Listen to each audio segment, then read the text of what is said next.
This is a robot born to work. A thousand-armed marvel in robotics. This is Midea's latest creation, the superhuman robot MEXO. Its chassis uses heavy-duty AGV technology, enabling stable lifting and 360-degree spins in place, with 6 biomimetic, human-like arms, under precise, flexible control, and with end-effectors that support quick switching of multiple modules. It forms a multi-dimensional collaborative system, one robot doing the work of 6. This robot will, by month's end, start work at Midea's Wuxi factory. It boosts line changeover efficiency by 30%. So, do you think this robot is impressive? It turns faster than a human, lowers itself more than a cat, while traditional humanoid robots are still shuffling slowly for balance.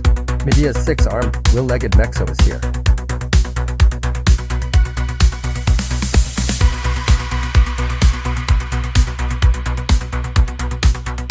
The workshop has a new octopus colleague.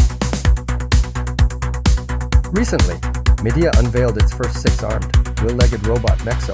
It can not only lift and lower, and spin 360 degrees on the spot, but also has 6 arms, capable of 3 people's work. This isn't just about crushing efficiency.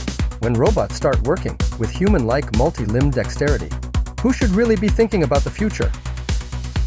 The workshop has a new octopus colleague.